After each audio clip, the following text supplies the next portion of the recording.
Bismillahirrahmanirrahim. Uhayyikum bitahiyatul Islam, bitahiyatul min dinikum, bitahiyatul ahli jannati. Assalamualaikum warahmatullahi wabarakatuh. Innal hamdalillahi nahmaduhu wa nastaghfiruhu wa na'udzu billahi min syururi anfusina wa min sayyiati a'malina may yahdihil fala mudhillalah wa may yudlil fala hadiyalah. Asyhadu an la ilaha illallah wa asyhadu anna Muhammadar Rasulullah. Amma ba'd. Baik ananda yang soleh dan soleha, apa kabar semuanya? Alhamdulillah, luar biasa, harus lebih baik. Allahu Akbar, Masya Allah. Baik ananda yang soleh dan soleha, Alhamdulillah setelah kemarin kita ketemu bersama Pak Mupri PH ya, hari ini kita akan melanjutkan materi kita tentang Utsman bin Affan. Baik ananda yang soleh dan soleha, tapi sebelumnya alangkah baiknya kalau kita berdoa kepada Allah Subhanahu wa Ta'ala sebelum memulai aktivitas kita, terkhusus aktivitas belajar mengajar kita. Baik ananda yang soleh dan soleha, silakan angkat kedua tangannya dan tundukkan kepalanya, dan kita berdoa kepada Allah Subhanahu wa Ta'ala agar pertemuan kita ini mendapatkan keberkahan, mendapatkan ridho dari Allah Subhanahu wa Ta'ala, dan kita mudah dalam memahami ilmu yang akan diberikan oleh bapak dan bunda kita. Baik ananda yang solihah, silakan tundukkan kepalanya, ikuti Pak Mupri ya. A'udzu billahi minasy syaithanir rajim. Bismillahirrahmanirrahim. Raditu billahi rabba wa bil islami dina wa bi Muhammadin nabiyya wa rasulah. Rabbi zidni ilman warzuqni fahma, amin. Baik ananda yang soleh dan soleha, alhamdulillah kita telah membuka pembelajaran kita hari ini dengan berdoa kepada Allah Subhanahu wa Ta'ala. Mudah-mudahan pembelajaran kita hari ini ya dapat mudah kita pahami sehingga kita mencari anak yang cerdas, anak yang soli. Baik ananda yang soleh dan soleha, sebelumnya Pak Mupri mau mendengarkan semangat dari ananda semuanya. Oke, siap ya? Wahid, Isnin, Salasa. Tepuk semangat dua. Semangat. Semangat. Semangat. Semangat. Semangat. Semangat. Semangat. Allahu Akbar, Masya Allah. Baik ananda yang soleh dan soleha, kurang semangat ya, Pak Mupri mau dengar semangat lagi ya, yang lebih semangat lagi ya. Baik, ikutin Pak Mupri. Tepuk semangat dua. Semangat. Semangat. Semangat. Semangat. Semangat. Semangat. Semangat. Allahu Akbar. Baik ananda yang soleh dan soleha, yang insya Allah dirahmati oleh Allah Subhanahu wa Ta'ala. Adapun materi kita kemarin, kita telah mempelajari tentang perilaku mandiri, percaya diri, dan tanggung jawab.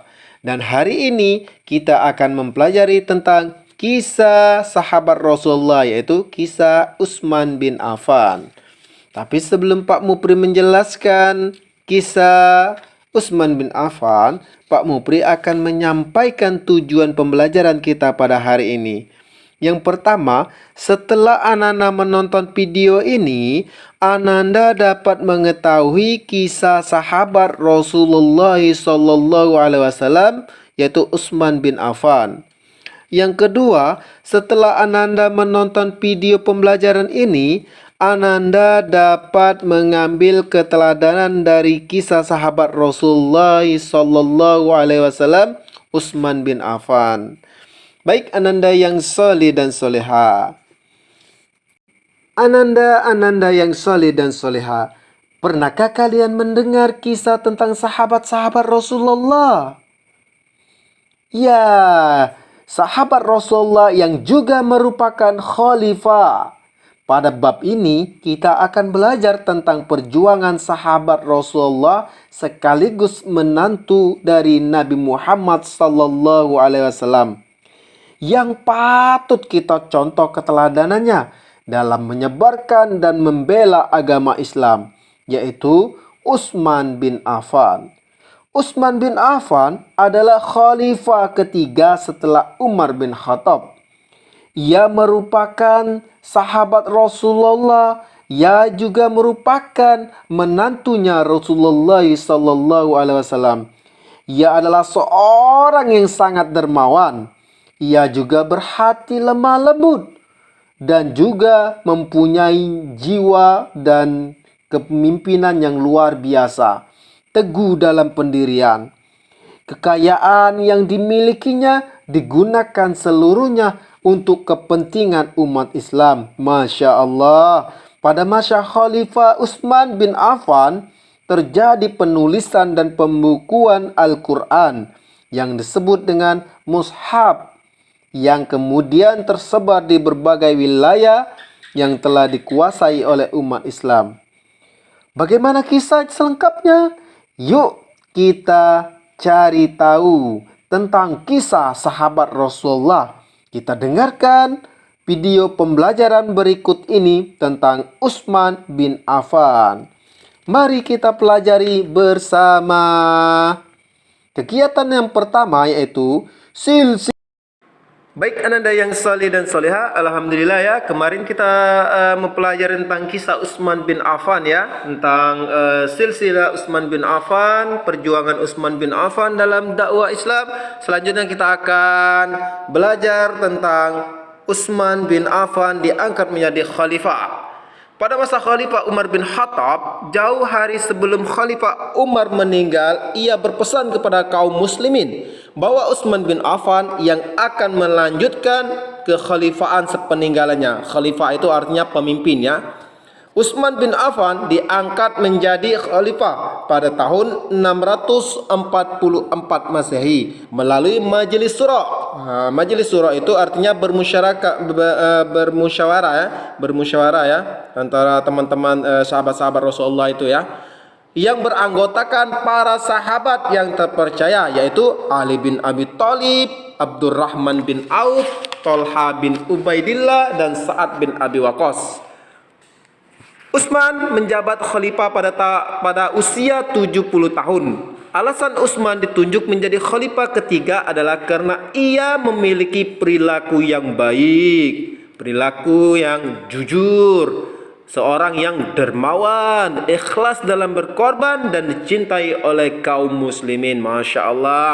Ada yang mau seperti Utsman bin Affan ya, perilakunya yang baik, kemudian dia jujur, dermawan, ikhlas dan berkorban, dan dicintai oleh kaum muslimin. Kita ya, kalau kita dicintai oleh ayah bunda kita, pastinya kita sangat bangga, sangat senang ya. Apalagi kalau dicintai oleh kaum muslimin. Berapa banyak tuh kaum muslimin, Masya Allah. Selain itu, ia juga memiliki pengetahuan yang sangat luas mengenai agama Islam. Nah ya, Utsman bin Affan ini bukan hanya saja dia jujur, baik, dermawan, ikhlas dan dicintai oleh kaum muslimin, tapi pengetahuannya, kecerdasannya juga luar biasa tentang mengenai agama Islam.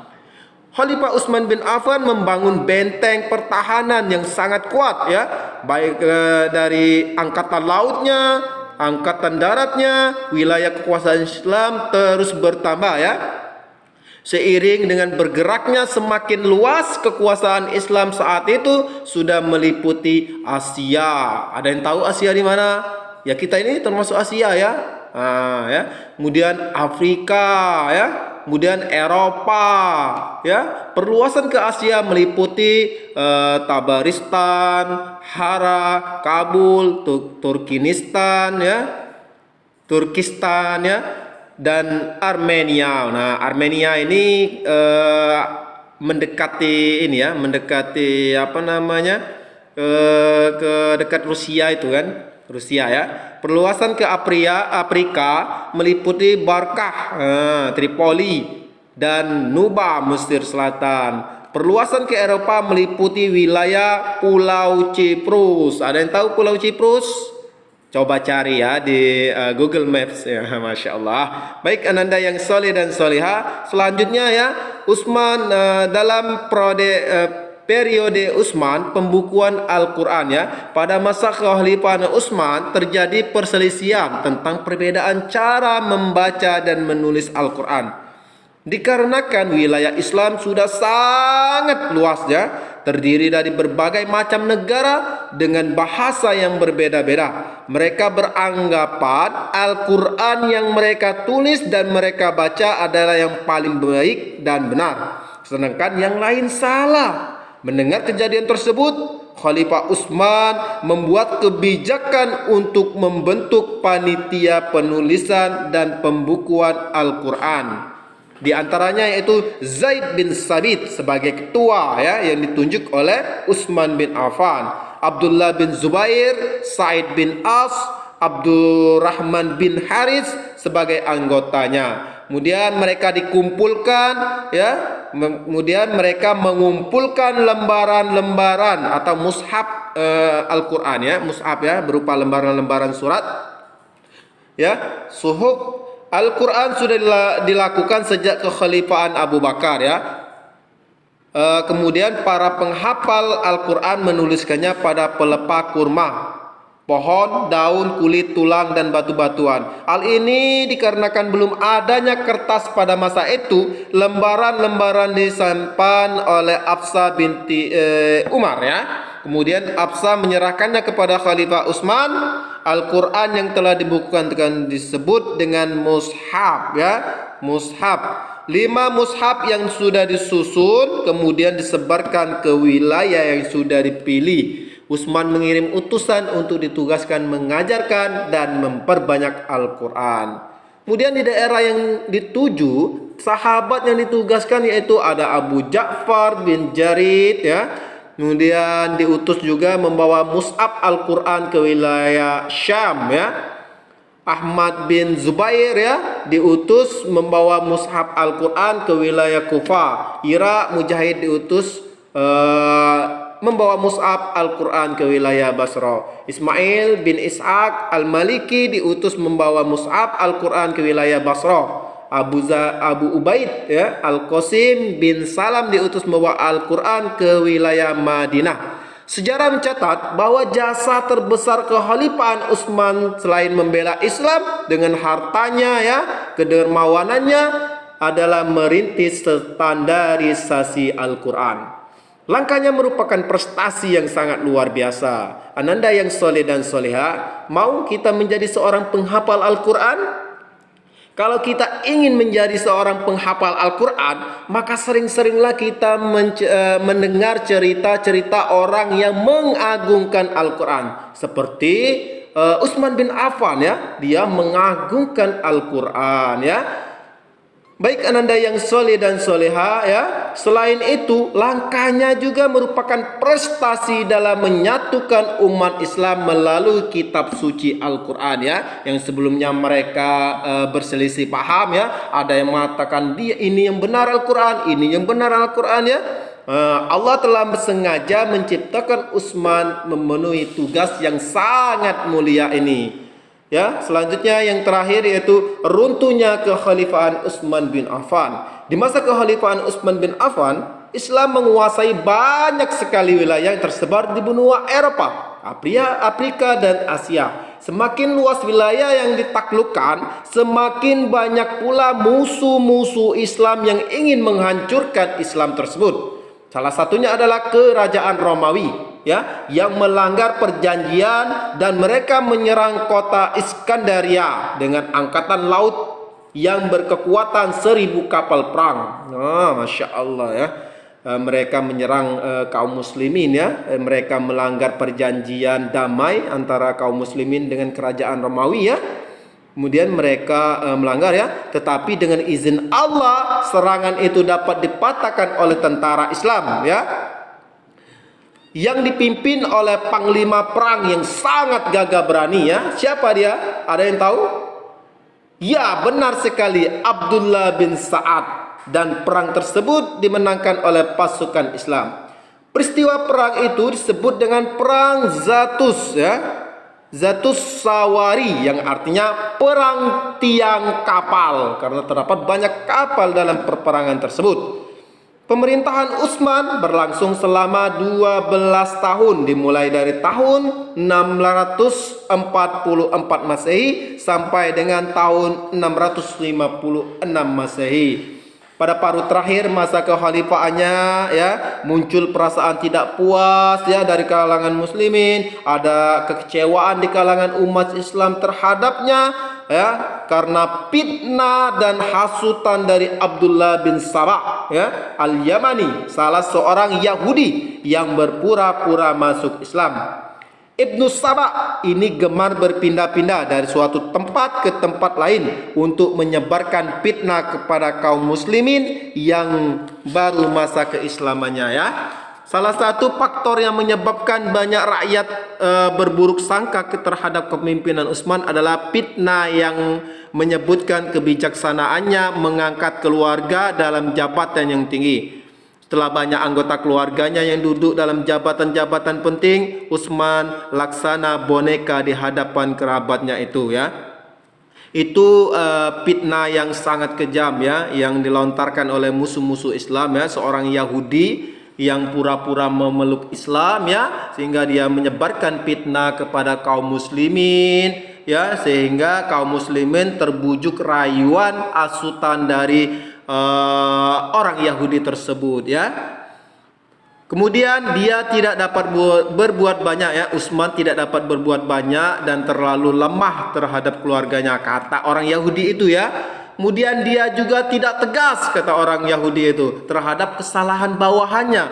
Harta kekayaan negara oleh kerabatnya dibagi-bagi tanpa terkontrol ya oleh Utsman sendiri. Ya, inilah asutan dari orang-orang yang memusuhi Islam ya, yang memusuhi dakwah Islam. Akhirnya pada tahun 35 Hijriah 656 Masehi, Utsman dibunuh oleh kaum pemberontak yang terdiri dari orang-orang yang berhasil diasut oleh Abdullah bin Sabah. Ya, dan itulah awal terjadinya pembunuhan terhadap orang muslim oleh muslim yang lain. Masya Allah ya, Utsman dituduh ya, kemudian masyarakat muslim dihasut ya, Utsman dihina ya oleh kaum Yahudi itu, dihasut ya, sehingga kaum muslimin tidak mempunyai kepercayaan lagi kepada Utsman bin Affan ya. Jadi memang kaum-kaum munafik itu dari dulu sudah ada. Musuh-musuh Islam itu sudah ada dalam tubuh Islam itu sendiri ya.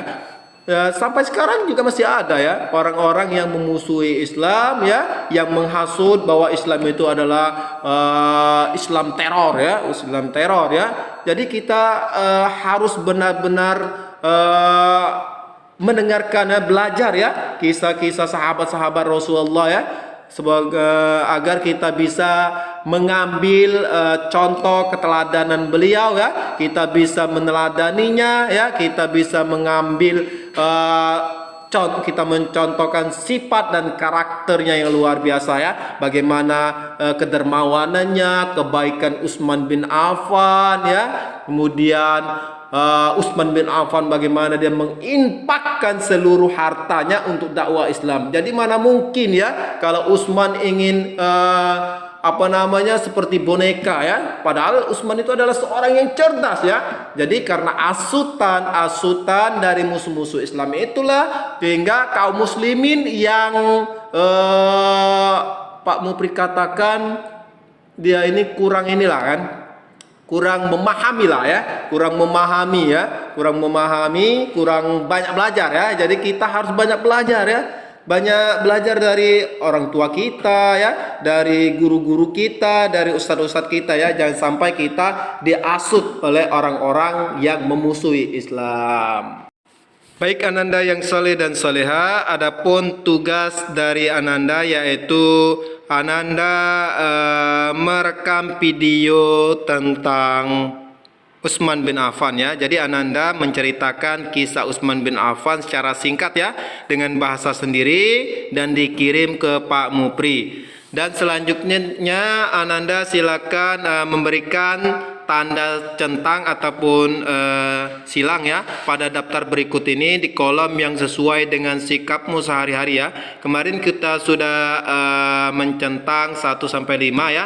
Sekarang kita melanjutkan 6 sampai dengan 10 ya. Baik Ananda yang soleh dan soleha, mungkin itu saja yang dapat Pak Mupri sampaikan. Tapi sebelum Pak Mupri tutup ya, Pak Mupri sampaikan lagi, Pak Mupri ingatkan lagi ya, kita review sedikit ya materi Utsman bin Affan ya. Kemarin kita sudah mempelajari tentang silsilah Utsman bin Affan, kemudian perjuangan Utsman bin Affan dalam dakwah Islam ya. Dan hari ini kita menceritakan tentang Utsman bin Affan diangkat menjadi khalifah ya. Utsman bin Affan diangkat menjadi khalifah setelah Umar bin Khattab ya, dari Abu Bakar kemudian Umar bin Khattab ya. Kemudian dilanjutkan Utsman bin Affan pada tahun 644 Masehi ya, melalui majelis syura yang beranggotakan para sahabatnya yang terpercaya, yaitu Ali bin Abi Thalib, Abdurrahman bin Auf, dan Thalha bin Ubaidillah serta Sa'ad bin Abi Waqqas ya. Di usia berapa tahun? Di usia 70 tahun, benar sekali ya. Baik Ananda, kemudian pada tahun ini pada kekhalifahan Utsman juga dibukukan Al-Qur'an ya, pembukuan Al-Qur'an ya. Pada waktu itu ya, orang-orang berselisih paham ya atas keaslian Al-Qur'an ya. Ada yang mengatakan ini, ada yang mengatakan itu, maka diambillah kebijakan oleh Utsman bin Affan untuk mengumpulkan para penghafal Quran ya, kemudian membentuk panitia untuk membukukan Al-Quran ya, pengumpulan lembaran-lembaran surat Al-Quran ya. Baik Ananda yang soleh dan soleha, kemudian runtuhnya kekhalifahan Utsman ya karena asutan dari orang Yahudi yang menyamar ya menjadi kaum muslimin ya, pura-pura menjadi kaum muslimin. Baik Ananda yang soleh dan soleha, selanjutnya yaitu jangan lupa ya, Pati adalah anak-anaknya soleh ya. Setiap pagi ia melaksanakan sholat subuh ya, berjamaah dengan ayahnya di masjid. Ia selalu membawa uang dan memasukkannya ke dalam infak masjid ya. Ayahnya sangat senang melihat anaknya yang soleh. Pati disayangi oleh ayah dan ibunya. Jadi kita harus, kalau tidak ada uang, kita sedekahnya dengan senyum, dengan jasa ya, banyak ya. Untuk kita berimpak itu ya, tidak hanya dengan uang. Kalau kita nggak ada uang ya, dengan senyum, dengan membantu orang lain, dengan jasa ya. Kedermawanan seseorang Utsman bin Affan sangat patut kita contoh ya. Perilaku beliau, dari kejujuran beliau, kedermawanan beliau, kebaikan beliau ya. Masya Allah ya, kedermawanan beliau itu dia mengimpakkan seluruh hartanya ya untuk kemenangan dakwah Islam ini ya, untuk membantu Rasulullah ya, sampai akhirnya beliau menjadi khalifah ya. Masya Allah ya. Beliau juga mengajarkan untuk berimpak di jalan Allah yang sesuai dengan janji Allah dalam surat As-Saba ya, ayat 39, yang artinya, dan apa saja yang kamu infakkan Allah akan menggantinya, dan dialah pemberi rezeki yang terbaik yang akan menggantikannya. Masya Allah ya. Jadi apalagi Utsman bin Affan inilah salah satu sahabat Rasulullah yang dijamin masuk surga ya. Baik Ananda yang soleh dan soleha, alhamdulillah ya, kita telah menyelesaikan materi kita pada hari ini. Tapi sebelumnya Pak Mupri ingin mengingatkan kembali kepada Ananda semuanya untuk menjaga iman kita, menjaga imun kita, menjaga ibadah-ibadah kita, tilawah kita, sholat kita, serta hubungan kita bersama keluarga, baik kepada orang tua, kepada adik kita, tetangga, dan teman-teman kita. Baik Ananda yang soleh dan soleha, jangan lupa belajar rumah ya. Kita tutup pelajaran kita hari ini dengan melapaskan hamdalah. Alhamdulillahirabbil alamin. Ila liqa, sampai berjumpa lagi insyaallah. ila liqa. Sampai berjumpa lagi insyaallah. Buat apa marah, buat apa males, males itu tak ada gunanya. Ila liqa. Sampai berjumpa lagi insyaallah. Buat apa marah, buat apa males, marah itu tak ada gunanya. Dadah semuanya, sampai jumpa minggu depan. Assalamualaikum warahmatullahi wabarakatuh.